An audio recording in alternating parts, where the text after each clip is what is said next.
Hey there everyone, welcome back to Utility Sports. Really excited for this video. It was a crazy 2023 NBA draft. It's now behind us. We had an awesome live stream today, so huge shout out to everyone that was in there with us for the live stream. You guys are all awesome, and I'm really appreciative. When we talk about winners and losers, I think Utility Sports is one of the biggest winners ever for the NBA draft cycle because we have the best subscribers on the planet. I really do appreciate each and every one of you so very much. The fact that we can have an 11-hour live stream and you guys hang out throughout most of it during the day is just crazy. So huge shout out to you guys. Let's get into my draft winners and losers now after what was a very eventful and crazy 2023 NBA draft. And just a reminder, make sure to subscribe.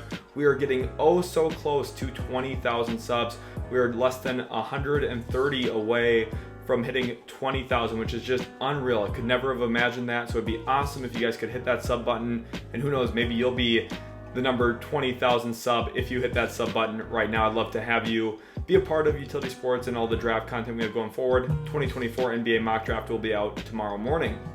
So let's jump into my winners. That's the best place to start. And let's start this out on a very positive note with the Portland Trailblazers, who had a phenomenal draft for themselves, not only in the first round, but also in the second round. We'll discuss who else they selected. But I want to first start by highlighting Scoot Henderson. In my opinion, they got the number 2 player in the class, 3rd overall. That's a very difficult feat to pull off. They were able to get it done, I believe, with a little bit of the help of ESPN analysts. Jonathan Givony specifically as a draft analyst there, I think did his old friend Mike Schmitz a favor by hyping up Brandon Miller to be the 2nd overall selection. Scoot Henderson is a transformational guard. He will be the lead point guard of the Blazers post Damian Lillard era in Portland. And when it comes to Mike Schmitz and Joe Cronin, the drafts that the Blazers have been able to put together in 2 years, I think back to last year, Shaedon Sharpe and Jabari Walker, 2 really great selections. I think really good value at both spots. This year, Scoot Henderson is going to be one of the best examples of value, getting the 2nd best player, 3rd overall. Very difficult to do. Rarely ever happens that way, but it's happening in this draft, and the Blazers did a great job there. They also come back with Kris Murray at 23, I think a player that they really like internally. Last year, Mike Schmitz, I know, really liked Keegan Murray. In fact, considered him as a potential top 2 or 3 player in that class last year. So to come back and get his twin brother at 23, Kris Murray, it's a huge home run for the organization. Then they also got Rayan Rupert in round 2, who has actual tangible skills to be a potential rotation piece for Portland. Now, I think he's really raw offensively. I think there's a long ways to go for his development on the offensive end, but he's got really raw defensive traits that make you think that this guy could be a pretty intriguing defensive player. So all in all, I think Portland did a great job with their selections. I think that they did a lot of really great things in general, and I think ultimately Portland finds themselves in a position where going forward their future is extremely bright. They have a very athletic combination between Scoot and Shaedon Sharpe, and I really love the direction of the Blazers long term. Even with some questions about is Dame staying, is he going, I don't care. You set yourself up for a really good team long term. I think that actually Scoot and Dame is an intriguing backcourt together because they're different. Scoot Henderson is not like CJ McCollum as a shot maker, shot creator. He's more of a downhill force and really good facilitator. And because of that, I think you have a different dynamic duo here. I think the Blazers are positioned to make more moves going forward, and they have actually increased their versatility and flexibility going forward by drafting this year instead of committing to a trade that I think would have ultimately left them shorthanded long term anyway. Portland, I'm really happy for them that they chose the direction they ultimately did. Then my next winner, the Boston Celtics. I've really liked what they've done. Just quick, if I'm recording this and I make a mistake on where a player is, you're going to have to forgive me on that because there's a lot of moving pieces. But from my understanding, the Boston Celtics have Jordan Walsh, Mouhamed, Gueye, and of course walked away with Kristaps, Porzingis as well from this year's draft, which is a phenomenal finagling by Brad Stevens, who in my opinion has yet to lose a trade in the NBA. The Boston Celtics are big winners for me. Getting Porzingis and 2 first-round picks ultimately long-term for Marcus Smart is incredible value. I know they're going to miss Smart. I know Celtics fans are going to specifically miss Smart as well. He was kind of the heart and soul of that team. But getting a 7'3" sniper from the perimeter who can protect the rim for Boston, I think perfectly fits into what Joe Mazzulla wants to do. Jordan Walsh has a lot of defensive traits like I highlighted about Rupert. I actually prefer Walsh in a lot of different ways. Now, I think Rupert is maybe a little bit higher offensive upside, but I think Walsh is an individual one-on-one better defender currently. And if you're looking for a little bit more length and size defensively for Boston to replace Smart, I think Walsh was a really good selection. And if Gueye is actually in Boston, which is my current assumption, I think he's a good long-term upside play as well. I liked him quite a bit out of Washington State. The Celtics did a really great job in maneuvering to get Kristaps Porzingis to Boston. He's the headliner of their draft weekend. And ultimately, I think he's a home run move for Boston. I think he's going to be really, really good with the Boston Celtics. Moving on from Boston to a former Kristaps Porzingis team, that's the Dallas Mavericks. And the Mavericks came into the draft in a pretty tricky situation, in my opinion. They had a lot of flaws on their roster. They needed to figure out a way to address depth with only one selection on draft night at pick 10. They ended up moving 10 out to 12, getting off of the contract of Davis Bertans, opening up a trade exception, which gave them ultimately the flexibility to help out Sacramento in a deal where Richaun Holmes is now in Dallas. The Mavericks got pick 24 for helping Sacramento out in that situation. I think an underrated winner that we don't have specifically outlined in this video is Sacramento. I think the Kings did a fantastic job opening up what is nearly now a max slot in free agency where the Kings could be aggressive to add to Sabonis and De'Aaron Fox long term. Very interesting dynamic to watch for. But for Dallas specifically, getting back in, getting 24, only moving down to 12 and drafting Dereck Lively, who I ultimately assumed they would have picked at 10 anyway, is a huge home run. You get everything that I talked about this team needing. I've been harping on this team for not having length, athleticism, transition capabilities, rim presence, rim protection, rebounding. They got all of it. They got Dereck Lively, who does a lot of those things as a screen and roll guy. He's super massive at 7'1" with a giant wingspan. He can be on the backside of plays and finish lobs, put back dunks, does all the little things that you're looking for out of a big. I think that's a real big need for Dallas specifically. Getting off of Bertans' contract's really good. I think Richaun Holmes can actually fill in as a backup big for Dallas. I think his short roll and little touch shot that he's got from about 12 feet, Kings fans, you're going to know what I'm talking about. I think that can actually be a pretty nice tool for Dallas, who needs as much depth as possible.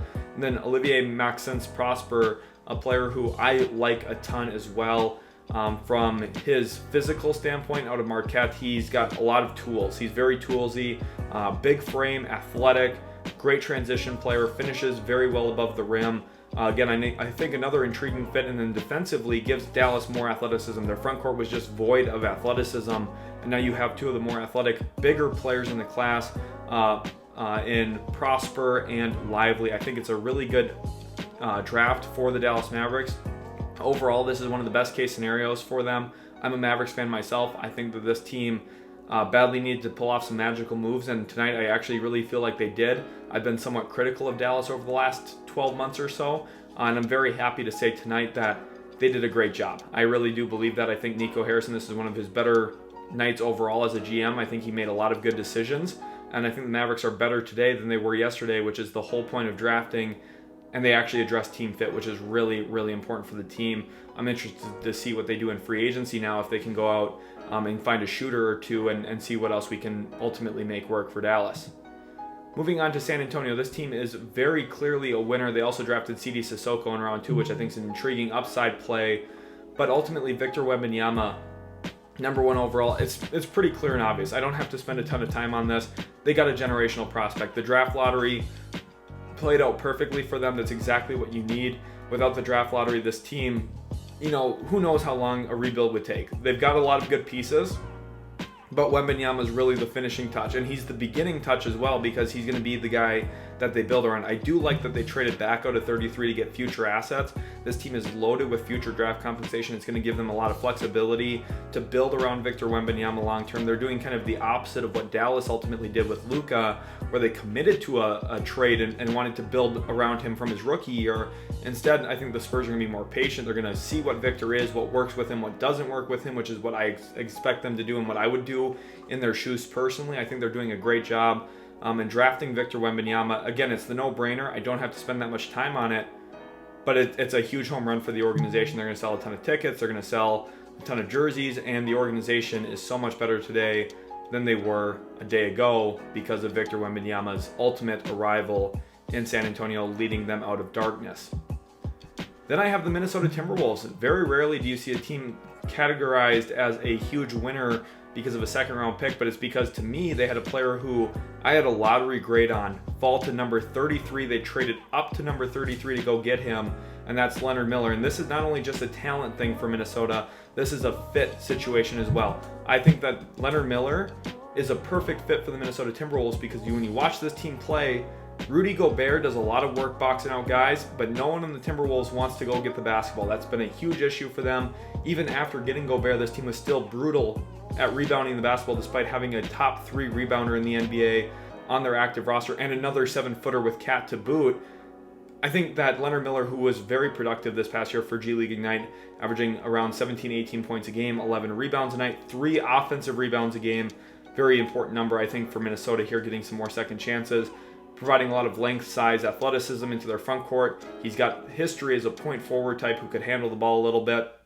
Don't see him doing that a lot for Minnesota, but I think he could operate in high lows. And ultimately, the Timberwolves are really, really well off by getting Leonard Miller and finding him in a situation now where he's going to address some of the areas that they're bad at. And for a team that didn't have assets really that much coming into the draft, to walk out with Leonard Miller at 33 just feels like a huge win. Again, I had him 12th on my big board. So this is not only massive value, but a really good fit onto a roster that needed a go-get-the-ball type of player. Then my big winner, the Houston Rockets, and I just cannot believe how perfectly the draft fell for them.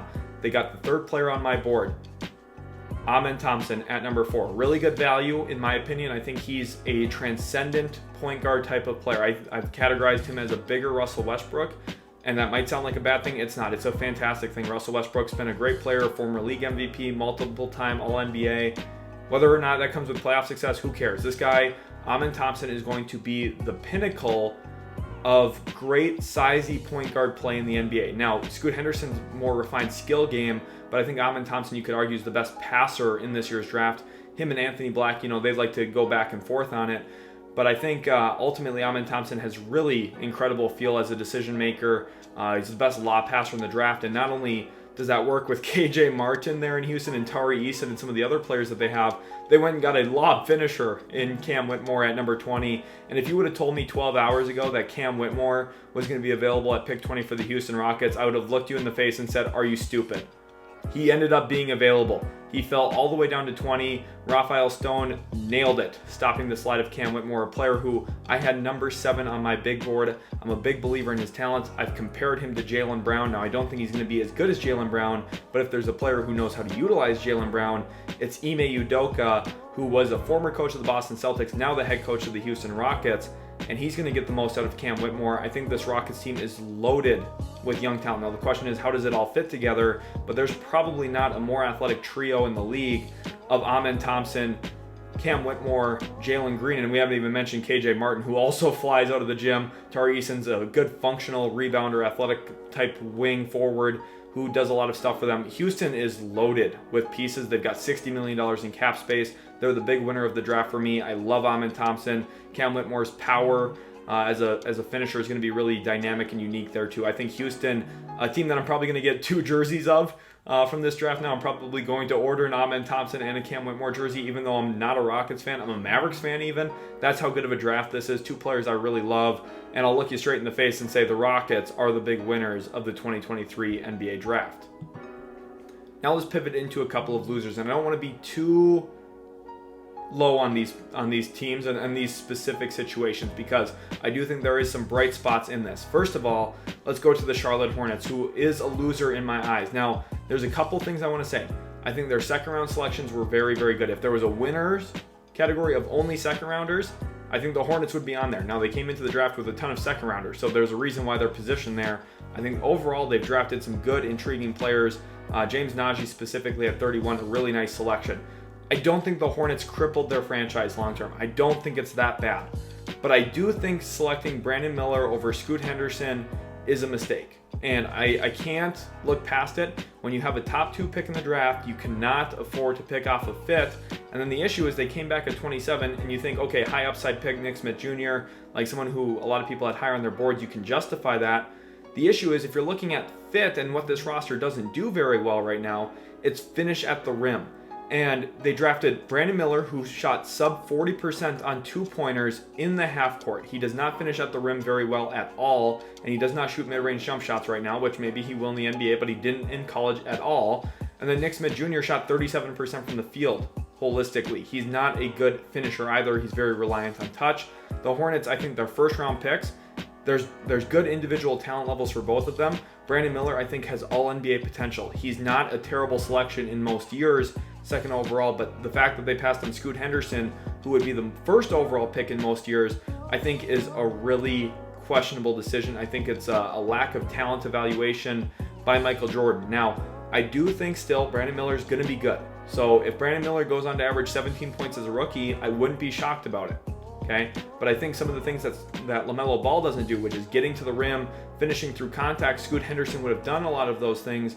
And I think that Brandon Miller, there's upside as a defender. I think he's probably one of the lesser defenders picked in the top 4, though. So, you know, there's some questions I have defensively for Charlotte, although I do like the individual talents. Nick Smith Jr., I understand the upside at 27. If that's your only pick in the first round, I can't hate that. But I think that overall, the Hornets needed physical, strong players who could get to the rim, finish. I think that they had opportunities to draft that at both number 2 with Scoot Henderson. I think at 27 there were some intriguing options still out there. I think Leonard Miller would have been a really nice option for them. Now I do like James Najee at 31. I like their second round in general, and I don't hate the talent level of their individual picks. Again, Brandon Miller I think is going to be very, very good in the NBA, but the fact that they passed on Scoot Henderson, to me, it's a questionable decision, and one that I think is going to cost the franchise long term when Scoot Henderson ends up being one of the better guards in the NBA. Even if Brandon Miller is really, really good, if Thompson, I guess too, but if Scoot Henderson specifically is great, it's a huge loss for the Charlotte Hornets. And then my other loser here, G League Ignite, the program. And this is a red flag for me. Matas Buzelis, the number 1 prospect in 2024 under my current evaluation. I'd be worried if I was him a little bit about where I'm going to go on draft night, because G League Ignite, I think all 3 of their prevalent players in this draft process went significantly below value. Scoot Henderson should have been the 2nd overall pick. Case closed, obvious decision. He went 3rd overall. Leonard Miller, in my opinion, should have been a lock to be a top 20 pick. He went 33rd overall. Sidy Cissoko, I think, could have been a top 35 selection. I'm less sold on him as a guarantee in that range. He went 44th. All of them went below range, and I think this is a trend we've seen from G League Ignite. Last year, Jaden Hardy went 37th when I had him as a lottery level talent. I think that you look at the G League Ignite program, we've seen players slide and slide and slide who've gone there, and I think there's a real lack of scouting attention here. I don't think enough teams are actually watching the G League Ignite program. I think teams are not factoring in the fact that, hey, this program is focusing on skill development, not scheme and success. So they look at some statistical lack of, efficiency, whatever you want to look at, and they weigh too heavily on that. And then also with the way that March Madness works in college basketball, I feel like it generates a lot of buzz and hype for some of these other collegiate prospects, and it leaves some of these other guys in the dust a little bit. It's shocking to me with how low all 3 of these individuals went. I think they're all 3 intriguing prospects. Sidy Cissoko, a player I liked, didn't love but liked. Leonard Miller, a player I loved. I think he's got very functional skill set that's going to impact the NBA in a positive way. I think he's going to be a huge steal in round 2, as I outlined with the Timberwolves. And then 3 for Scoot Henderson, I think is just ridiculous. I think he should have been the 2nd overall pick. And if the game against Victor Wembanyama was at the very end of the season instead of the beginning, we would have seen him go 2nd overall. But people dismissed him. People forgot everything that these guys did throughout their G League Ignite season. And I think that it's just a loss for the league. I think that overall G League Ignite's a big loser in the program, just because I think every single year we're seeing players get drafted below potentially where they should have actually been considered, outside of the first year when we saw Jalen Green go 2nd overall. Hopefully you guys did enjoy the winners and losers. Again, hit that subscribe button. We're near 20,000 subs on the YouTube channel. It'd be awesome if you guys could hit that subscribe button, turn on the notification bell, hit that like button as well if you did enjoy today's video. Don't forget to join the Discord as well. Links in the description for that. And then also go follow us on Twitter. Thanks again so much for watching, guys, and we'll catch you in the very next Utility Sports video.